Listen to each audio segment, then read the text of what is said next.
Hello friends, attention classes के YouTube channel पर मैं रुचि कटियार आप सभी का स्वागत करती हूँ। कैसे हैं आप सब? उम्मीद करती हूँ आप सब बहुत अच्छे होंगे और अपनी पढ़ाई को लगातार जारी किए हुए होंगे। तो फ्रेंड्स, आज है यूपीटीटी का सीडीपी का प्रैक्टिस सेट नंबर 10 और इससे पहले के 9 प्रैक्टिस सेट मैंने करा दिए हैं 10 क्वेश्चंस के। तो अगर आप लोगों ने नहीं देखे हैं अभी तक तो हमारे अटेंशन क्लासेस के यूट्यूब चैनल पर जाकर देख लीजिए। और अगर चैनल जिन लोगों ने अभी तक सब्सक्राइब नहीं किया है तो चैनल को सब्सक्राइब कर लें ताकि आपको नेक्स्ट आगे वीडियो जो आए उसका नोटिफिकेशन मिले और आप हमारे साथ लगातार जुड़े रहें ताकि आपकी तैयारी बेहतर हो पाए। तो फ्रेंड्स, चलते हैं आज के क्वेश्चंस पर 10 में इम्पॉर्टेंट क्वेश्चन पर और प्रैक्टिस सेट नंबर भी है 10। कितना अच्छा कॉम्बिनेशन है कि क्वेश्चन की संख्या भी 10 और प्रैक्टिस सेट नंबर भी कितना है 10। तो चलते हैं, देखते हैं क्वेश्चन फर्स्ट क्या कह रहा है और क्वेश्चन फर्स्ट में क्या है।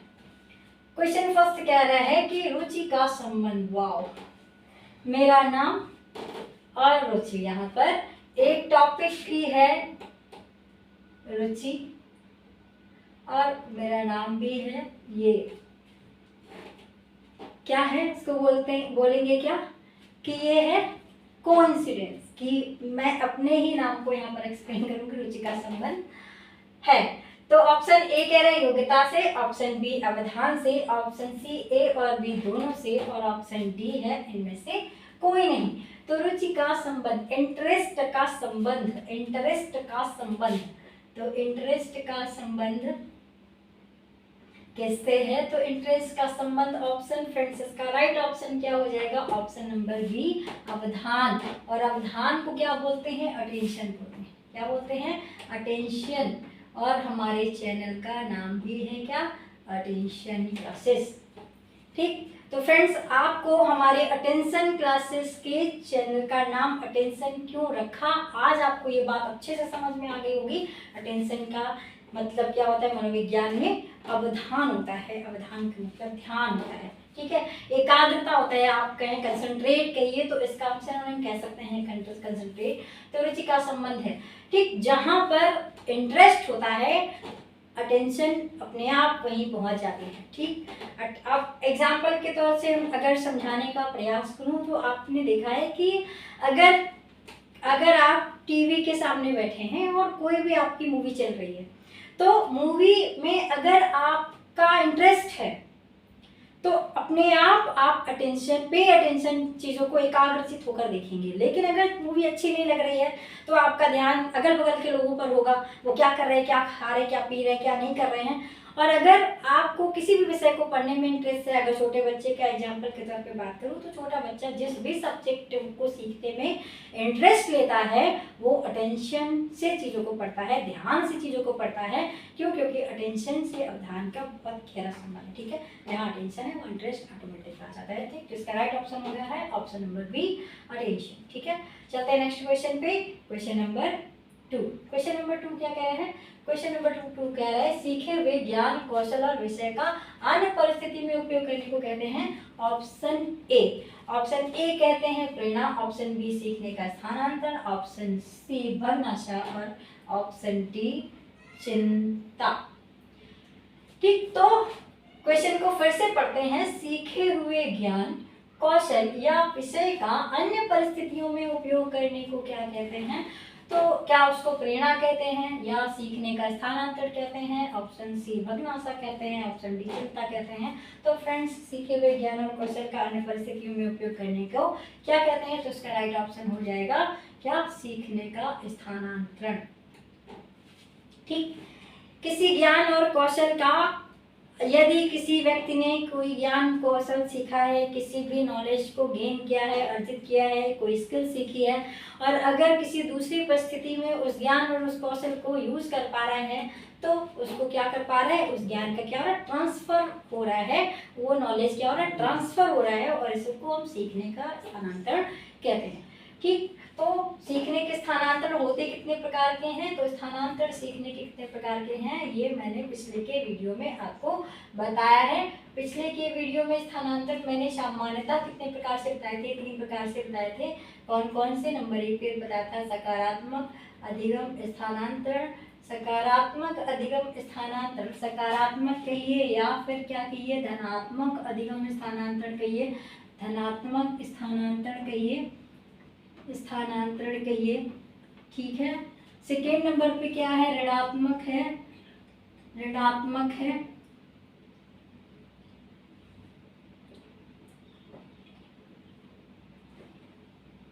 नकारात्मक कहिए, नकारात्मक, नकारात्मक या फिर ऋणात्मक स्थानांतरण। तीसरे नंबर पे है शून्य अधिगम स्थानांतरण, शून्य स्थानांतरण, ठीक, स्थानांतरण। और ये 3 महत्वपूर्ण अधिगम स्थानांतरण से ही आपके यूपीटीटी में क्वेश्चन पूछे जाते हैं। इसके अलावा अगर पूछे जाएंगे तो इससे पिछले के वीडियो में मैंने इससे रिलेटेड क्वेश्चन कराया है। इसके अलावा मैं अगर बात करूं चौथे नंबर पे, तो यहाँ पर क्षैतिज स्थानांतरण होता है। कैसा होता है? क्षैतिज स्थानांतरण हो जाता है। एक प्रकार और है, क्षैतिज स्थानांतरण होता है, क्षैतिज स्थानांतरण होता है।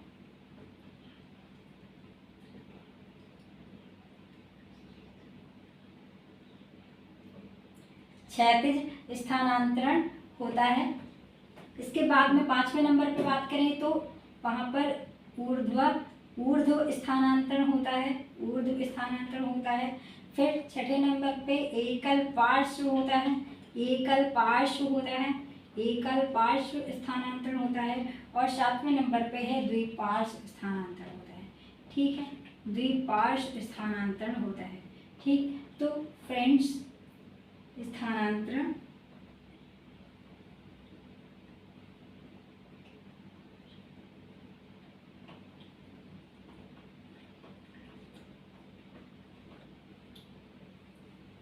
द्विपार्श्व स्थानांतरण होता है। तो फ्रेंड्स, ये थे अधिगम स्थानांतरण के टाइप, जिसमें से ये 3 जो हैं ये बहुत इंपॉर्टेंट होते हैं। ये 3 आपसे जरूर पूछे जाते हैं, ठीक। तो फ्रेंड्स, इसका राइट ऑप्शन हो गया ऑप्शन नंबर बी। चलते हैं नेक्स्ट क्वेश्चन पे, और क्वेश्चन नंबर 3। क्वेश्चन नंबर 3 कह रहा है कि अनुबंधन की प्रक्रिया में प्रथम सोपान निम्नलिखित में कौन सा है? ऑप्शन ए उत्तेजना, ऑप्शन बी आवृत्ति, ऑप्शन सी सामान्यीकरण, ऑप्शन डी इनमें से कोई नहीं। तो अनुबंधन की प्रक्रिया में सबसे पहले सोपान में ऑप्शन पहला कह रहा है उत्तेजना होती है, ऑप्शन बी आवृत्ति होती है, ऑप्शन सी सामान्यीकरण होता है, या इनमें से कोई नहीं होता है। तो फ्रेंड्स, इसका राइट ऑप्शन जो हो जाएगा क्या हो जाएगा? उत्तेजना होता है, ठीक है। अनुबंधन की प्रक्रिया में सबसे पहले कोई चीज क्या होती है? उत्तेजना होती है, ठीक है। चलते हैं नेक्स्ट क्वेश्चन पे, क्वेश्चन नंबर 3। क्वेश्चन नंबर 3 कह रहा है कि सीखी हुई वस्तु का सीधा उपयोग है, उपरोक्त कथन किसका है? Option A McDougall, option B Woodworth, option C Ross और ऑप्शन डी ड्रेवर। तो इसका राइट ऑप्शन क्या हो जाएगा? इसका राइट ऑप्शन क्या हो जाएगा?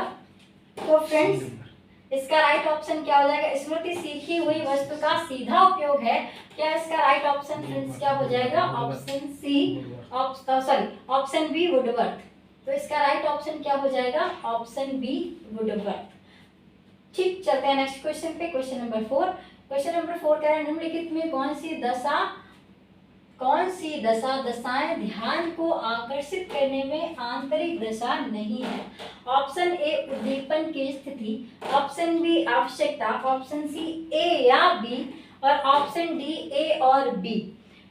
तो निम्नलिखित में कौन सी कंडीशन ध्यान को आकर्षित करने के आंतरिक दशा में सम्मिलित नहीं है?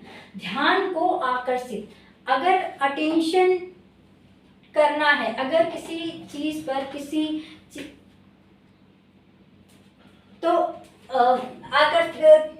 ध्यान को आकर्षित करने की आंतरिक दशा में कौन सी चीज सम्मिलित नहीं है?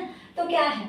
किसी भी चीज में अट्रैक्शन कब होगा, किसी भी चीज में आकर्षण कब होगा, जब किसी चीज को क्या हो, तो कौन सी सम्मिलित नहीं है, तो ऑप्शन ए होगा उद्दीपन की स्थिति, दशा में शामिल नहीं है, आंतरिक स्थिति में शामिल नहीं है, तो ऑप्शन हो जाएगा उद्दीपन की स्थिति। चलते हैं नेक्स्ट क्वेश्चन पे, क्वेश्चन नंबर 6। क्वेश्चन नंबर 6 देखते हैं क्या कहता है। क्वेश्चन नंबर 6 कह रहा है संवेग की उत्पत्ति डैश से होती है। ऑप्शन ए आदतों से, ऑप्शन बी मूल प्रवृत्तियों से, ऑप्शन सी शारीरिक विकास और ऑप्शन डी संपत्तियों का निर्माण। ठीक, तो संवेग की उत्पत्ति, इमोशंस जो हैं वो उनकी उत्पत्ति कहाँ से होती है। ऑप्शन ए फिर से पढ़ रहे हैं, ऑप्शन ए आदत, ऑप्शन बी मूल प्रवृत्तियों, ऑप्शन बी शारीरिक विकास और ऑप्शन डी है संपत्तियों का निर्माण। तो फ्रेंड्स इसका राइट ऑप्शन हो जाएगा संवेग की उत्पत्ति कहाँ से होती है, मूल प्रवृत्तियों से होती है। ठीक है, संवेग कहाँ से है, तो मूल प्रवृत्तियों से संवेग विकसित होते हैं। मूल प्रवृत्तियां हैं तो संवेग है। मूल प्रवृत्ति, तो मूल प्रवृत्ति कितनी है, 14 है, और संवेग भी कितने हैं, 14 है। कितने हैं, संवेग भी कितने हैं, 14 है।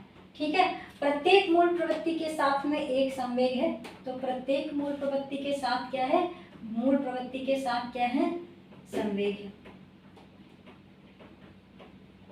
के साथ एक संवेग जुड़ा है।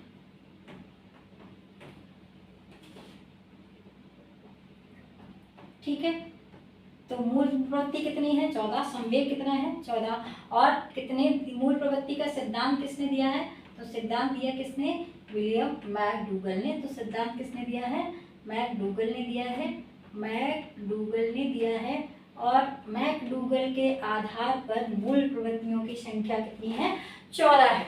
ठीक है, 14 मूल प्रवृत्ति दी गई हैं, और जितनी मूल प्रवृत्तियां हैं उन्हीं के साथ में एक एक संवेग जुड़ा हुआ है। तो संवेग भी कितने हुए हैं, 14 हुए हैं। तो संवेग की उत्पत्ति कहाँ से है, मूल प्रवृत्तियों से है। ठीक है, चलते हैं नेक्स्ट क्वेश्चन पे, क्वेश्चन नंबर 7। अभिप्रेरण के लिए अक्सर शब्द का भी प्रयोग किया जाता है। ऑप्शन ए संवेग, ऑप्शन बी आवश्यकता, ऑप्शन सी भावना और ऑप्शन डी प्रत्यक्षीकरण।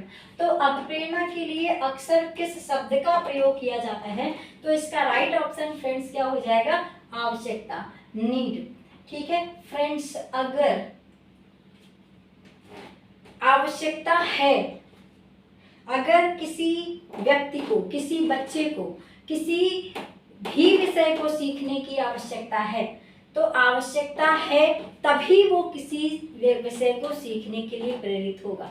अगर किसी बच्चे को किसी भी चीज़ की आवश्यकता नहीं है, उसे ज़रूरत ना हो, किसी व्यक्ति को अगर ज़रूरत ना हो, तो वो कोई भी काम नहीं करेगा, कोई भी काम। इवन अगर उसे भूख ना लगे तो वो खाना भी ना बनाए। ठीक, और उसे भूख लगती है तभी वो भोजन बनाने की व्यवस्था करता है। ठीक है, मेहनत करता है, काम करता है, नौकरी करता है। क्यों, क्योंकि उसे पैसे चाहिए, और पैसे से वो अपनी ज़रूरतें पूरी कर सकता है, अपनी आवश्यकताओं की पूर्ति कर सकता है। इसीलिए व्यक्ति मेहनत करता है, काम करता है, ताकि काम के बदले उसे क्या मिले, उसे रुपए मिल सके, और रुपए से वे अपनी ज़रूरत को क्या कर सके, पूरा कर सके। छोटा बच्चा भी पढ़ाई इसीलिए करता है, सीखता इसीलिए है, ताकि वो सीखने के आधार पर सीखने उस किसी जिस भी काम को वो सीख रहा है उससे आगे चलकर वो किसी काम में ले आ सके और अपनी ज़रूरतों को पूरा कर सके।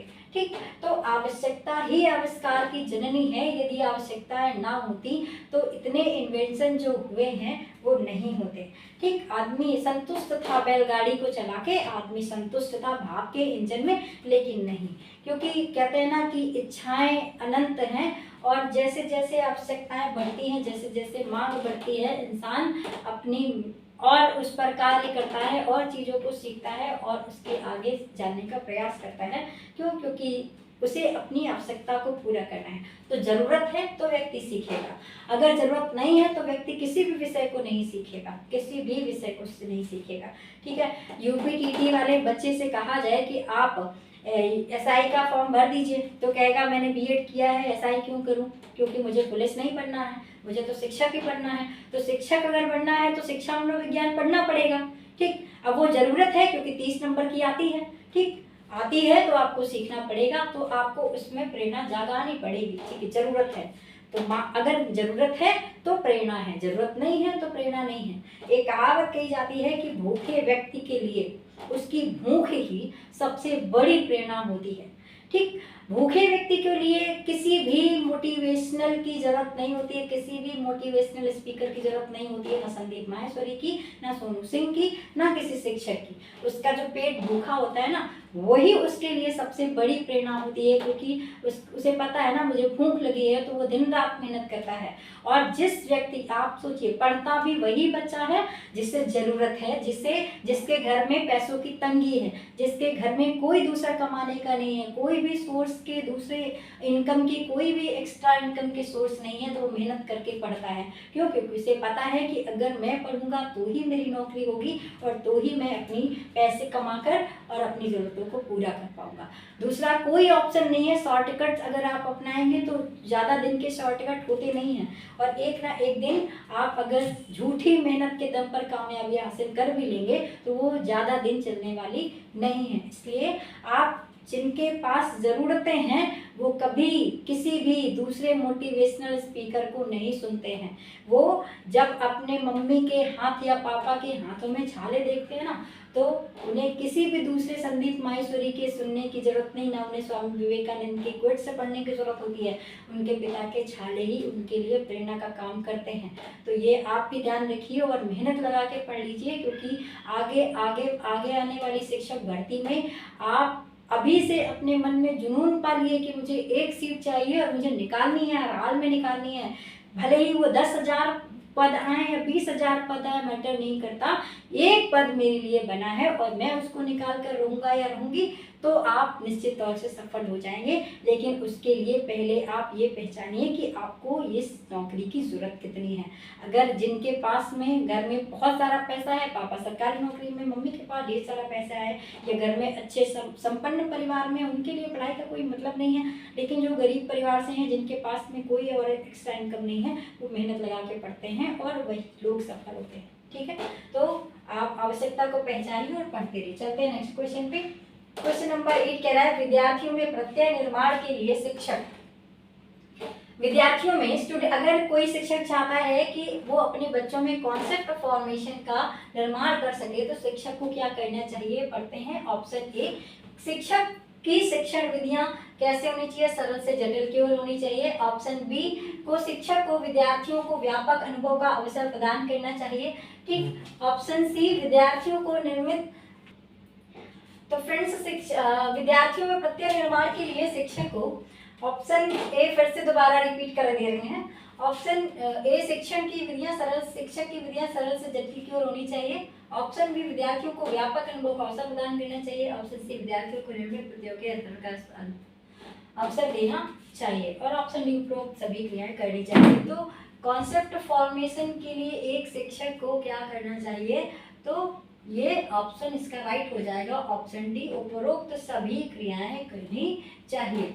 देखिए, जब किसी शिक्षक को ये करना है कि उसके सभी बच्चे रटने की बजाय कॉन्सेप्ट को समझे, उसकी अवधारणा को समझे कि किसी भी विषय को कैसे सीखा, या किसी भी टॉपिक को समझाने के लिए रटे नहीं बच्चा, तो वो क्या करे? वो क्या करे कि जब कोई विषय वस्तु पढ़ाए या जो भी कोई कंटेंट पढ़ाए, तो ध्यान रखे कि कंटेंट हमेशा कैसे पढ़ाए? सरल से जटिल की ओर पढ़ाए।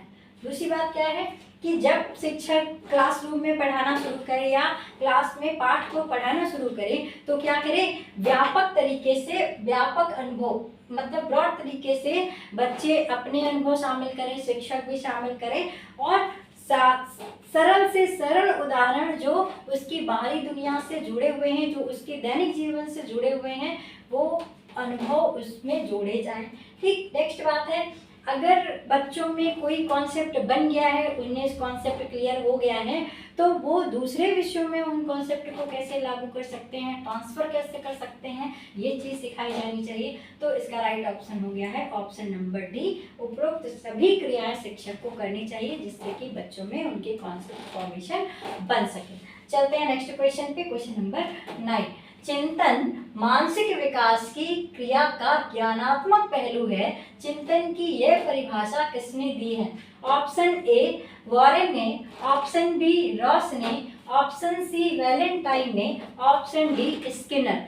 ठीक, तो चिंतन मानसिक क्रिया का ज्ञानात्मक पहलू है। चिंतन की यह परिभाषा किसने दी है? थिंकिंग क्या है? तो ये परिभाषा किसने दी है? तो इसका राइट ऑप्शन हो जाएगा ऑप्शन बी, रॉस ने ये डेफिनेशन दी है। ठीक, चिंतन मानसिक मेंटल प्रोसेस है। चिंतन क्या है? एक मेंटल प्रोसेस है, और मेंटल प्रोसेस विशेषता किसकी है? पक्ष किसका है? ज्ञानात्मक पहलू का है। ठीक है, अगर पहलू बात करें सीखने के पहलू कितने हैं, तो सीखने की बात करूं, सीखने के पहलू कितने हैं? सीखने के पहलू कितने हैं? तो बात करूं, अगर सीखने की बात करूं तो सीखने के पहलू कितने हैं? 3 हैं। कौन कौन से? ज्ञानात्मक है, ठीक है, भावात्मक है और क्रियात्मक है। ठीक है, क्रियात्मक है। ठीक, तो ज्ञानात्मक में क्या आता है? चिंतन आता है। ठीक है, चिंतन मीन्स थिंकिंग। ठीक, तो ये क्या है? एक ज्ञानात्मक पहलू है, मानसिक क्रिया का, मेंटल प्रोसेस का ज्ञानात्मक पहलू है। ये डेफिनेशन किसने दी है? तो ये डेफिनेशन दी है किसने? रॉस ने। ठीक, चलते हैं नेक्स्ट क्वेश्चन और आज के अंतिम क्वेश्चन की तरफ। Question number 10। क्वेश्चन नंबर 10 कह रहा है कि कल्पना के विकास के लिए, इमेजिनेशन के डेवलपमेंट के लिए ऑप्शन ए ज्ञानेंद्रियों को प्रशिक्षित करना चाहिए, ऑप्शन बी कहानी सुनाना चाहिए, ऑप्शन सी रचनात्मक प्रवृत्ति के विकास पर ध्यान देना चाहिए, और ऑप्शन डी उपरोक्त सभी क्रियाएं करनी चाहिए। ठीक, तो इसका राइट ऑप्शन क्या हो जाएगा?